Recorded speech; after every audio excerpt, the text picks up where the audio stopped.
मातृदेव भव पितृदेव भव म्हणजे काय? आईला आणि वडिलांना काय मान? देवमान. अशाच आई वडिलांना आणि त्यानंतर आपल्या आई वडिलांप्रमाणेच आपले गुरु हे आपले शिक्षक असतात. म्हणून त्या शिक्षकांप्रती नेहमी आदरभाव ठेवा. आपण वेगवेगळ्या प्रार्थना मंत्र वगैरे शाळेत जे म्हणतो हे नेहमी त्याचे आपल्याला शाळा जिल्हा परिषद शाळा म्हणजे आपल्याला सरकारने दिलेली देणगी आहे. तर मी अशी विनंती करतो सर्वांना की जिल्हा परिषदेने हा चांगला कार्यक्रम ठेवला शाळेने, त्यांच्याबद्दल सर्वांचा सत्कार म्हणून एकदा सर्वांनी टाळ्या वाजवायत. आणि असा माता पिता पूजन सोहळा की माता आई बापांना किंवा आमच्या गावाचे शाळेतर्फे जो कार्यक्रम तुम्ही हा आयोजित केला, हा खरंच मुला मुलींना एक शिकवण आहे. आणि माता पित्यापेक्षा कोणीही मोठं नाही. देवापेक्षा आधी जो माता पित्याची पूजा करल त्यालाच खरंच ईश्वर प्राप्त होईल. या म्हणीनुसार हा कार्यक्रम घडवून आणण्यासाठी हा कार्यक्रम आपला देशामध्ये आता काय ते व्हॅलेंटाईन डे म्हणून साजरा केला जातो आजचा दिवस. त्याला बाजूला सारून या शाळेतील शिक्षकांनी हा जो कार्यक्रम आयोजित केला, खरंच हा कार्यक्रम वखाणण्याजोगा आहे. आणि आपल्या लहान मंडळीला हा दिवस व्हॅलेंटाईन डे म्हणून नाही तर पितापूजन आणि मातापूजन यांनीच ओळखलं जाईल. हे लहान मुलांना जर असं कळलं तर पुढं सुद्धा असा कार्यक्रम होत राहील आणि आपली संस्कृती टिकून राहील. तरी तुम्ही जे आम्हाला बोलवलं, आम्हाला बोलण्याची संधी दिली, तुमचे आभार व्यक्त करतो आणि माझे 2 शब्द संपवतो. जय हिंद, जय महाराष्ट्र. जमलेले सर्व सन्मान्य व्यासपीठ, विद्यार्थी बालमित्र, तसेच पालक वर्ग आणि ज्यांनी खऱ्या अर्थाने या कार्यक्रमाचं आयोजन केलं असे आमचे शिक्षकवृंद, संपूर्ण शिक्षकवृंद. आपल्या या भारतीय संस्कृतीमध्ये अनेक महापुरुष होऊन गेले. अनेक ऋषीमुनींनी आपल्या संस्कृती आणि संस्कारासाठी आटोकाट प्रयत्न केले. परंतु काळ इतका बदलला की या संस्कारापेक्षा संस्कृतीपेक्षा एक प्राकृतिक याच्यामध्ये जास्त महत्त्व आलं. म्हणून छत्रपती शिवाजी महाराज जर जन्माचे असेल तर अगोदर जिजामाता जन्माला पाहिजे. दादोजी कोंडदेव सारखे शिक्षक असले पाहिजेत. तुकाराम महाराजांसारखे गुरु असले पाहिजे. मला सांगायचं एवढंच आहे की आपल्या सिल्लोड तालुक्यात तरी मला असं वाटत नाही की हा असा कार्यक्रम आपल्या तालुक्यात असेल.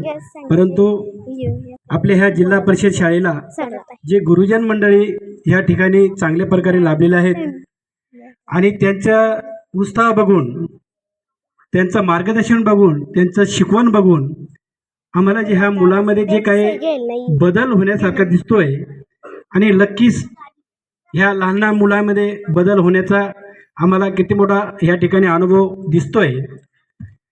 खरं म्हणजे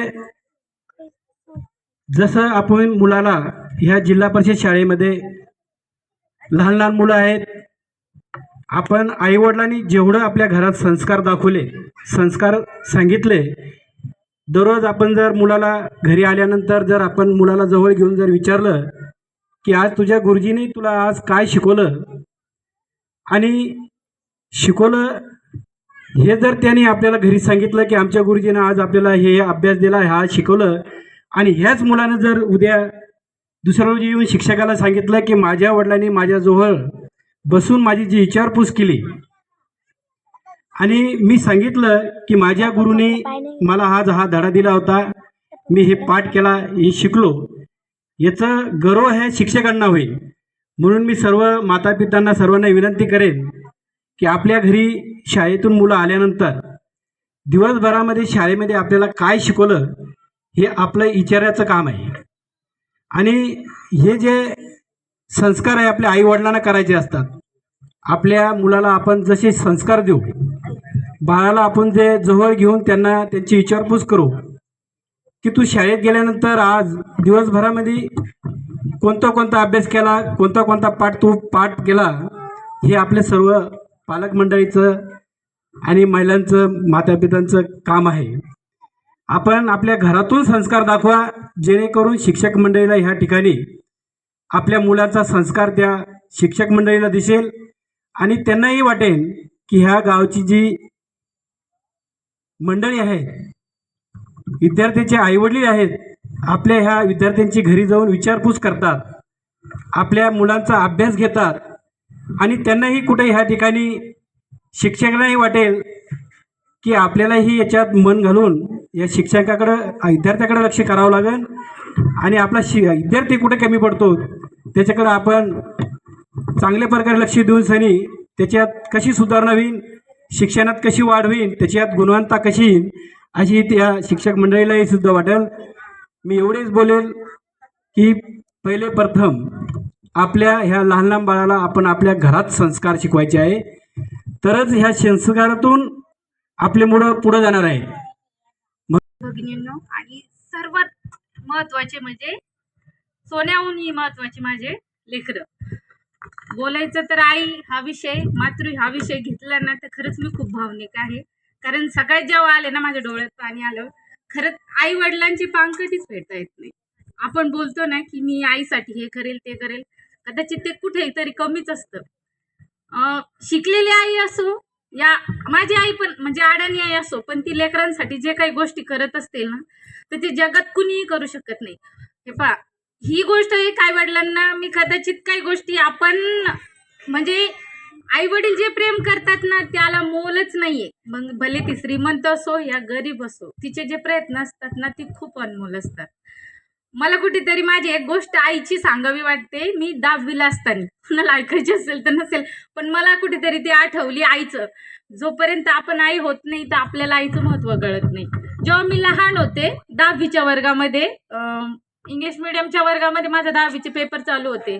आई माझी शिकलेली नाहीये, खेडेगावातली आई आहे आणि तिची भाषाही आजही बदलली नाही. मले तुलेच बोलते, शहरात जरी राहिली तिची काही भाषा बदललेली नाहीये. पण 10वीचे जेव्हा माझे पेपर होते आणि म्हणजे सगळे म्हणजे एक दिवस पेपरला जाताना माझ्या आईवडिलांना काही घेणं देणं नव्हतं. शाळेत म्हणजे पेपरला जाते येते, पण काही काही सुशिक्षित लोकांना काय होतं की आपल्या मुलांना शूटिंग पुरवले गेली पाहिजे. आणि एक दिवस आईंना म्हणतात तिथे गर्दी होती खूप शाळेच्या बाहेर, की लोक आहे ना फक्त आपल्या मुलांपर्यंत शूटिंग पुरवण्याचं काम करत होते. आणि मग आई पण आली तिथे. आईला वाटलं सगळ्यांचे आई वडील जातात पेपर असताना, मीही जायला हवं. ती दुसऱ्या दिवशी तिथे शाळेत आली आणि मी पेपर सुटल्या सुटल्या तिला बोलायला गेले, मम्मी तू कशाला आली ग, सगळ्यांचे आई वडील. पण अगं सगळ्यांचे आई वडील शाळेच्या बाहेर येऊन थांबतात, मी पण येऊन थांबले. म्हटलं अगं ते थांबायला नाही आलेत, ते कॉलेजमध्ये पेपर सोडवतात ना तिथे शूटिंग पुरवायला आले, तू काय देणार आहे मला. मग मी कुठेतरी एक विचार केला की मम्मी ते शूटिंग तू न शिकलेली आहेत ना तर ते महत्वाचं आहे. कारण तू मला शूटिंग करण्याचं शिकवत नाहीये, ते शिकलेले आहेत ना तर ते त्यांच्या मुलाला शूटिंग करायचं शिकवतात. आणि आई जेव्हा मी आजही मला हसू येते की आईला ते कळत नव्हतं, पण तिने जे शिकवलं ना, जोपर्यंत काही गोष्टी होत्या माझ्या कामाला मी चुकवायचे ना. एक काम जर सांगितलं तर की मला मी थोड्या वेळाने करेल किंवा नंतर करेल, पण आई ते करून घ्यायची. मग तेव्हा मला आता कुठेतरी माझी मुलगी झाली तेव्हा मला कळायला लागलं की आपण आईला खूप हे करतो, पण आई आपल्या ज्या भावना असतात ना लेकरांसाठी किंवा आईच्या ज्या भावना असतात ना जेव्हा आपण मोठं झाल्यावर कळत असतं की कुठेतरी आई वडील आपल्यासाठी खूप प्रयत्न करतात आणि आपण त्यांना काहीच गिनत नसतो. आणि तुम्ही जे छोटे छोटे आहात ना, आजही तुम्हाला आई वडिलांचं असं वाटतं सगळ्यांचेच आई वडील करतात, माझेही आई वडील करतात, पण नाही रे बाळांनो. आई वडिलांचं प्रेम आहे ना जोपर्यंत ते जिवंत आहेत ना त्यांच्यासाठी हे करा. कारण शेजारचे म्हणा पाजारचे करतील प्रयत्न, पण आई वडील जेवढे प्रयत्न करतात ना कधीच करत नाही. जोपर्यंत आई वडील आहे मोठेही असो त्यांना जीव लावा. कारण एकदा ते गेले ना ते परत भेटत नाही. सगळे भेटतात, पैशाने सगळं विकत घेता येतं, पण आई वडील हे विकत घेता येत नाही. आणि त्यांचं प्रेम आहे ना कधीच भेटत नाही.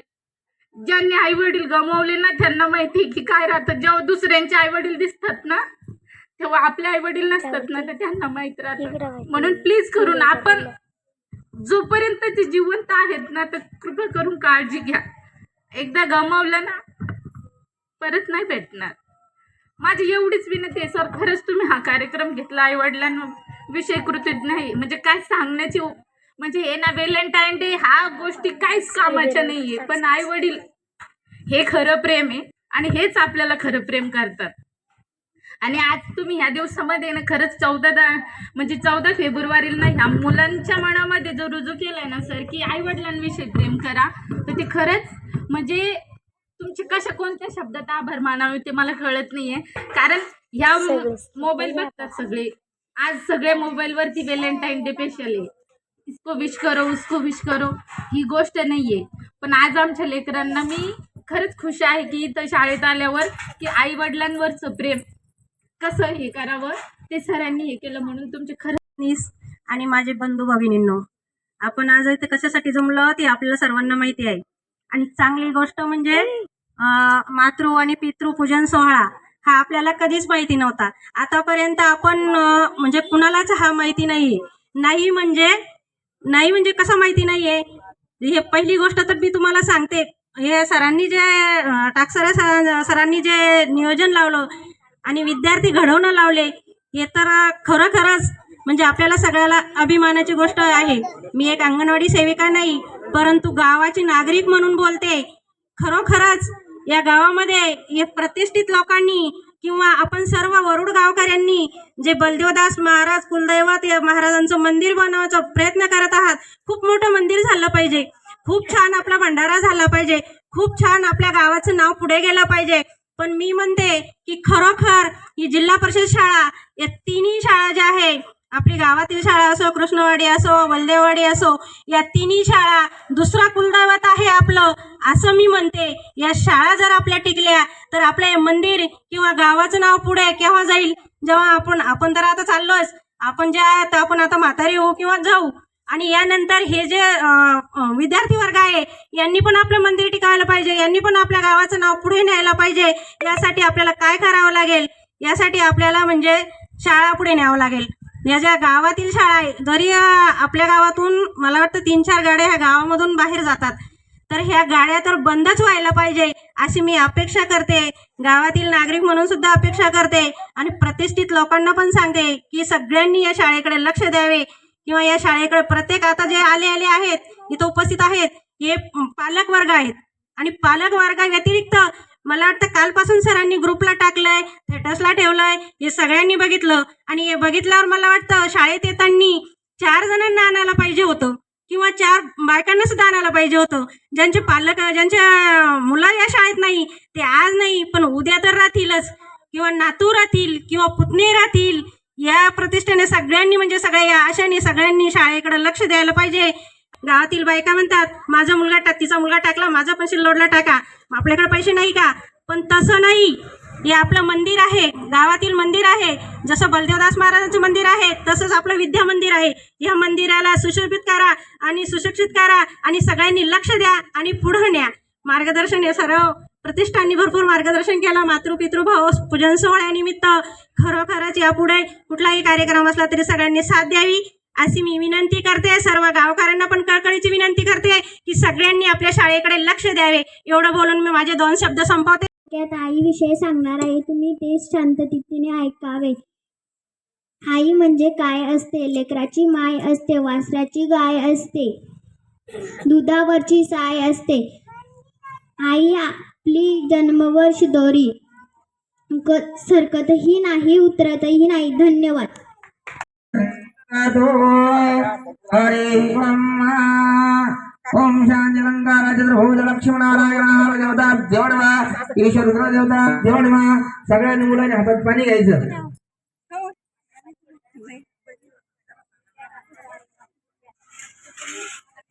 उजव्या हातात पाणी घ्यायचं मुलांनी, सगळं मुलीने घ्या पाणी हातात.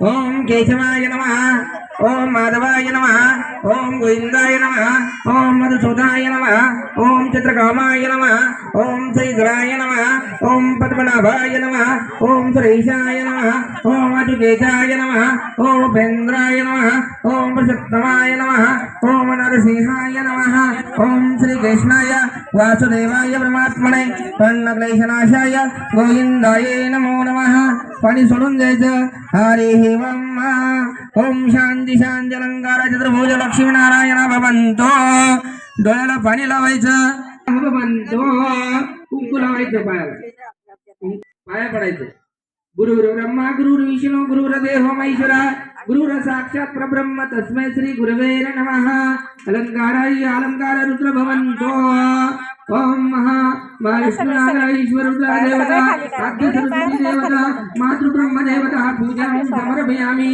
नमस्कार करायचा नमस्कारी शांतकारं भुजं नयनं पद्मनाभं सुरेशं विश्वाधारं गगनशयनं वन्दे विष्णवे प्रभ विष्णवे नमः कुंकू लावायचं आई वडिलांना कुंकू लावायचं चंदनम समर्पयामि एक कपिले कर्तनं लंबोदर घटनाचे गणानं गणपते हरि ओम चंद्रस्य महापुण्य लक्ष्मी सुख संपदा रुद्रारी नोकरे देवतं शांतिया आई वडिलांना असं साखर द्यायची तर गोड द्यायला नसेल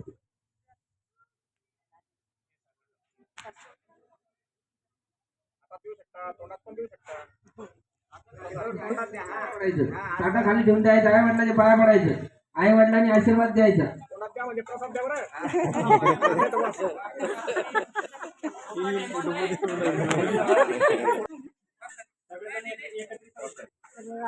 सगळे सोबत आता गुरुजनांच्या पाया पडायचंय गुरुजीच्या पाया पडायचंय गुरुजीच्या पाया पडायचंय थांबा थोडे तसेच थांबा गुरुजनांच्या पाया पडायचंय